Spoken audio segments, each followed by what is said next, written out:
Hello everyone, welcome back to another video with On Point Politics, your number one stop for all things polling and election analysis in the United States. Today we're going to be looking at a new forecast and talking about why the new Atlas Intel polls are actually pretty good for Donald Trump. Make sure to hit the like button to subscribe if you want more content just like this. And so, looking at the current state of things, we see that Donald Trump in the polls, is a tight race as what all the expert pundits will tell you, but based on the work I've done and reweighing all the polling data to a tied electorate or an R+1 electorate now because of Atlas Intel, which essentially gets rid of all the bias from all the polling data, Trump will actually be up by about 2.9% in the national popular vote, and all of the more historically accurate pollsters from last year are indicating that it is a 2 to 3 point race for Donald Trump right now. My average currently has it as a 2.9 percentage point victory in the national popular vote.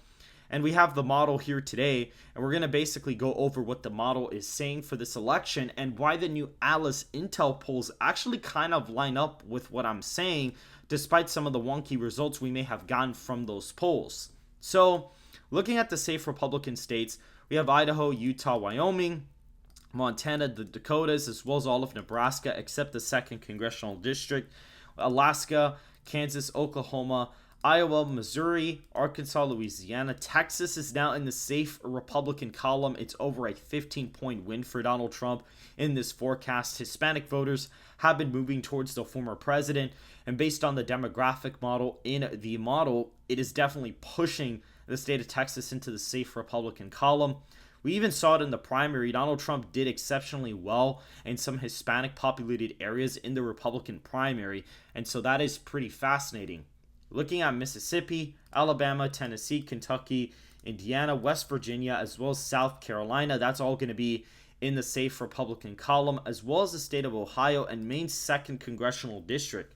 So that gets Donald Trump to 189 safe electoral college votes, which is a lot higher than what it was just a couple years back. I mean, last time he basically only had, roughly give or take, he had just about 107 safe electoral college votes. I mean, he didn't really have a whole lot of safe states. Now he's added a whole slew of states, including the state of Texas, which is a really, really big pickup.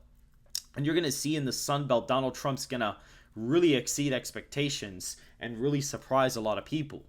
Now, looking at the state of California, that's going to be in the safe Democrat column. I believe it's about a 21-point victory for Kamala Harris in our forecast, as well as the state of Hawaii. It's barely above a 15-point win, guys. Like, I'm telling you, it is barely in the 15-point column. You can actually see it right about here.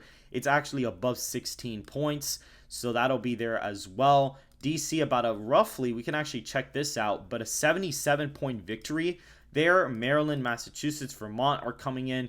They definitely are reduced margins from the previous election. However, they're still going to be in the safe blue column. Now, looking at the likely Republican states, there's actually quite a few likely Republican states, and we can actually list out the margins. Florida coming in at roughly, give or take, it's actually an 11.5-point victory for Donald Trump in the state of Florida. That's kind of what we're looking at in the state right now. In Georgia, we are looking at a pretty big win here.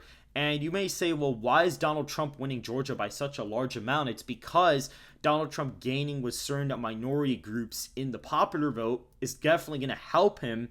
And in Georgia and North Carolina, you have a pretty sizable population of African American voters, and so that's why both of these states are going to be in the likely column. Donald Trump does actually improve with white voters by roughly 3 points from 2020, according to the Atlas demographic model, which is the one we've plugged in. They were the most accurate pollster last cycle, and if you would have applied the same methodology we're applying now to the previous cycle, you would have gotten a perfect electoral college map showing you a 306 to 232 electoral college vote victory. So my model can provide an accurate result. There are certain models where if you use them correctly, you can actually get an accurate result. And a lot of models, you can't even apply them correctly to get an accurate result.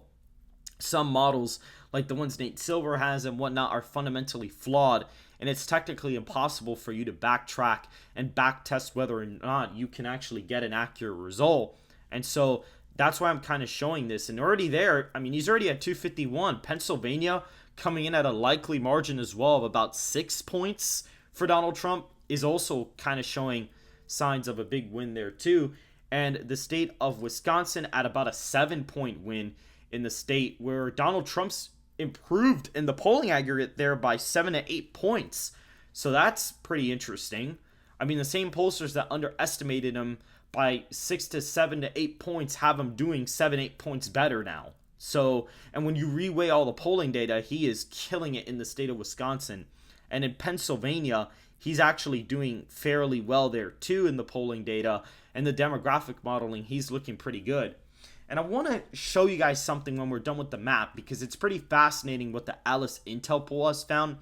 We did have some wonky results, but funny enough, there is a certain indicator that pollsters are not accounting for, and that something happened in this poll. And the more they had a realistic sample compared to 2020, the more close it actually was to even my own margin.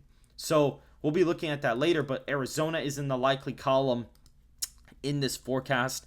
It is in the likely column. Nevada is almost there. It is almost there.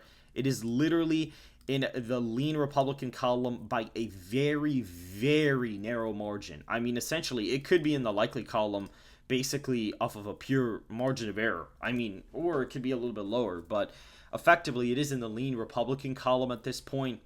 Looking at states like, for example, Oregon, Washington, those are going to be closer. Colorado is just an 8-point win for Harris. That's not a good performance. I mean, you have like Democrat internals that have her up 10. I mean, that's not a good sign. If a Democrat internal has you up 10, that means that you're probably not doing that well. And there's a lot of Hispanic voters in Colorado too. I mean, it's the only state that Democrats have net registered voters, and there is going to be a shift with independents, but that kind of group will probably keep it as an 8-9 point win. Illinois in this forecast is actually slightly, a little bit, we'll actually find it here. It's slightly under 10 points, just barely under the 10-point mark here. It's basically rounds out to a 10-point victory for Kamala Harris, so it kind of follows the 7 to 8 point national shift of the country, so that's interesting. Connecticut, Rhode Island, Delaware are in that likely column, as well as New Jersey, but New Jersey is especially close. I mean, New Jersey is just a 7.5 point victory for Kamala Harris, so things are not looking necessarily too great for Kamala Harris in some of these northeastern states. New York, if we actually look at the margin, is just a 9.5 point victory for Kamala Harris, so that is not a good sign for here either. And Maine's first is in that likely Democrat column as well. All those states were safe states in the previous cycle, and now they're not.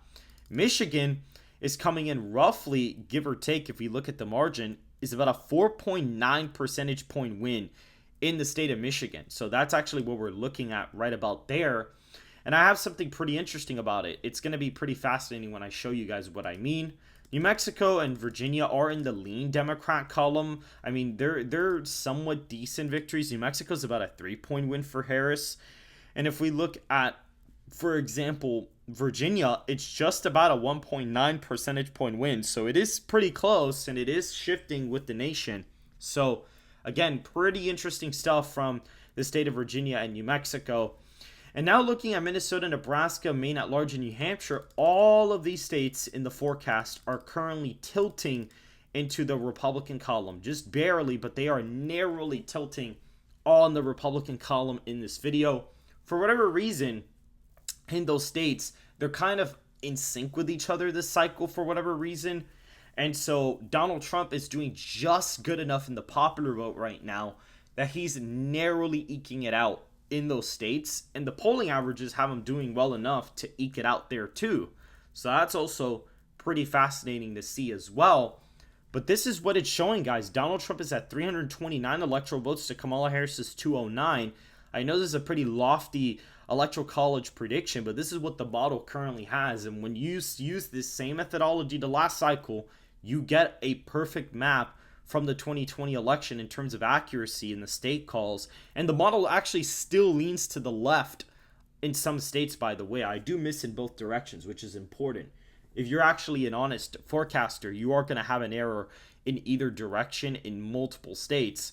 Now, looking at this swingometer, I mean, it's just very easy for Trump to win. If he just improves by 2 points with non-college educated voters, he's already up in the Electoral College. If he improves a few points with African Americans, I mean, that already gives him Arizona and Georgia already. So that's already a good sign for him too.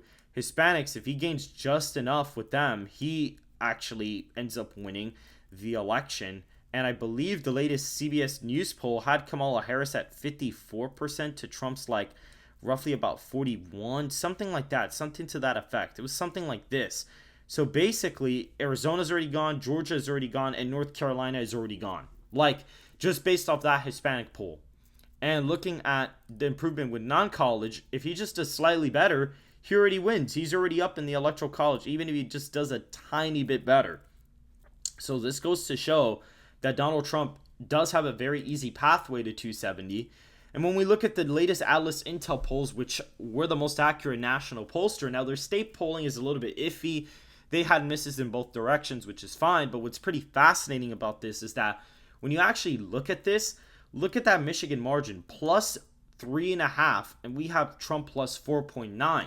Now, what's interesting is that these polls actually oversampled college-educated voters in some states to the point where they were the majority of the electorate, and Trump was still leading Kamala Harris. And if you look at, for example, Arizona, you saw how they did like 51% Democrat of 49%, or 49% non-college to 51% college degree. When you look at the Arizona breakdown of the electorate, look at what it was in 2020, guys. Look at this. You're going to see that there was no college degree 64% to college degree 36%. Like, that is an absolute ridiculous oversampling of college educated voters, and he's still ahead in the poll. So if they were to have weighed this correctly, he'd actually be leading by like probably 4 to 6 points, more than likely. He probably would be, because if you look at the no college degree, if you look at the no other, you see that Donald Trump is up 57 to 42%. Look at that. He's up 57% to 42%. I may even do the math to see what the polls look like when you reweigh for the 2020 college education in certain states. But funny enough, if you look at Michigan, we'll go all the way down to Michigan just so you guys can actually see it.